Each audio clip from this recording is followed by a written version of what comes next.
বন্ধুরা, তোমরা সকলে কেমন আছো? আশা করি রাধা মাধবের কৃপায় তোমরা সকলে ভালো আছো, সুস্থ আছো। দেখো, আজকে সোমবার সকালবেলা থেকে ব্লগটা স্টার্ট করছি। এসে গেছে দেখো কলা পাতা। কলা পাতা যদিও লাগবে না, তাও নিয়ে এসছে। আজকে সোমবারের পুজোর জন্য সব গুছিয়ে নিয়েছি। আর দেখো, ছোটো মেয়ে আজকে শিব ঠাকুরের মাথায় জল। দেখো, নমঃ শিবায় বলেছিস তো? হ্যাঁ, রেখে এবার প্রণাম কর। এই যে ভোলে বাবাকে সামনে নিয়ে এসেছি। সামনে নিয়ে এসে গঙ্গার জল দিয়ে রেডি করে দিয়েছি সব কিছু। এই যে ও স্নান করিয়ে দিল। এরপরে ওর বাবাও স্নান করতে গেছে, ও একটু স্নান করিয়ে দেবে ভোলেনাথকে গঙ্গার জল দিয়ে। তারপরে আমি বাকি পুজোটা করে নেব, তারপরে আবার তোমাদেরকে দর্শন করাবো।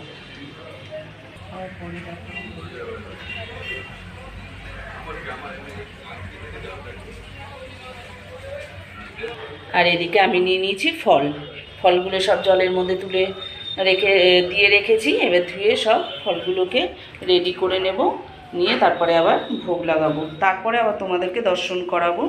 তোমরা সাথে থাকো। ওপরে বা সাইডে আগে দাও। হ্যাঁ, গণেশজি। হ্যাঁ, তারপর ডান দিকে দাও কার্তিকে, তারপর মাঝখানে অশোকা সুন্দরী, তারপর চারিদিকে দাও মাতা পার্বতী। ওই শিব ঠাকুরের ওই বেদির মধ্যে, বেদি বোঝো, বেদিটার মধ্যে। তারপরে ভোলানাথের মাথায় দাও ওম নমঃ শিবায় বলে। দাও, ত্রিশূল একটু দাও, আর নন্দীজিকে দাও, নন্দী মহারাজকে দাও। তারপর নামিয়ে রাখো, দেখে ওখান থেকে একটা বেলপাতা নাও, রাখো ওখানে বেলপাতা, ওই তো বেলপাতা। হ্যাঁ হ্যাঁ, শিব ঠাকুরের মাথায় দাও। হ্যাঁ, একটা ফুল, নীলকণ্ঠ ফুল দাও মাথায়। নমঃ শিবায় বলেছো তো? নমস্কার করো নমঃ শিবায় বলে। প্রত্যেক সপ্তাহে দেয়, তাও ভুলে যায় খালি।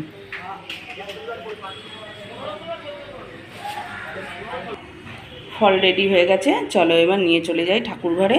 তারপর আবার পুজো করে তোমাদেরকে দর্শন করাবো, সাথে থাকো। চলো, পুজো আমার হয়ে গেছে তো দেখালাম। এবার প্রসাদটা নামাবো। আর একে দিয়েছি একটু আলু কাটতে, আলু ভাজা। বললাম একটু আলু ভাজা কর, আজকে তো নিরামিষ হবে। আলু সেদ্ধ ভাত করে দেবো, ঠিক আছে? তরকারি আর কিছু করবো না, আলু সেদ্ধ ভাত করে দেবো। এখন আলু ভাজা হবে। আর এই যে মিলি রানি ফরফরানি। চলো তাহলে প্রসাদটা নামিয়ে নিই। এই তো এখন যাব, দেরি করলে হবে না। প্রসাদটা নামাবো। আর এদিকে দেখো, দুধ গঙ্গার জল, যেটা ভোলেনাথকে স্নান করিয়েছি, জলটাকে রেখে দিয়েছি। এটাকে আমি ফুল গাছের গোড়ায় দিয়ে দেবো, কেন এটা আমি কোথায় ঢালবো সেই কারণে দেখো এই যে ফুল গাছগুলো রয়েছে, এই ফুল গাছের গোড়ায় গোড়ায় দিয়ে দেবো দুধ গঙ্গার জলটা। দিয়ে দিলাম। আবার গাছে দেখো ফুল এসেছে, ফুল তুলছি, ফুল এসছে। আজকে আর ফুলগুলো তোলা হলো না, যা একদম ভুলে গেলাম। তাহলে চলো প্রসাদটা নামিয়ে নিই। নাও, তোমরা দর্শন করে নাও, তারপরে আমি প্রসাদটা নামাবো। রাধা মাধবকে দর্শন করো।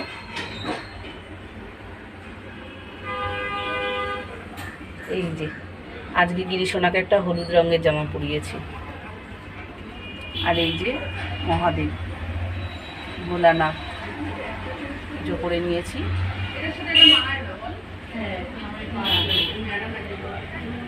সবাইকে দর্শন করো।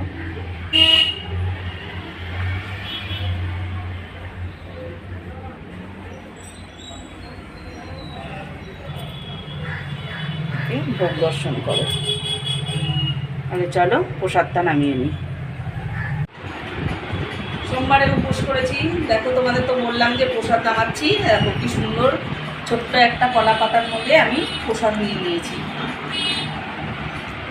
তাহলে এখন প্রসাদ খাবো। বাবার বার আজকে উপোস করেছি, তাই প্রসাদ খাচ্ছি।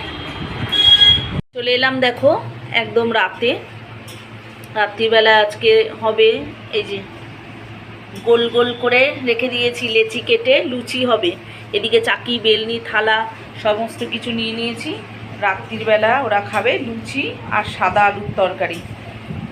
তা জানোই তো আজকে সোমবার, নিরামিষ, সেই কারণে এইগুলো হচ্ছে। আর ওদিকেও তরকারি বসিয়ে দিয়েছে, চলো তরকারিটা দেখাই। এদিকে দেখো তরকারি বসে গেছে, সাদা আলুর তরকারি, যার মধ্যে দিয়েছে সাদা তেল আর কালো জিরে ফোড়ন দিয়ে কাঁচা লঙ্কা দিয়ে সাদা তরকারি হবে, হলুদ ছাড়া সাদা সাদা তরকারি আর লুচি, রাত্রের খাবার।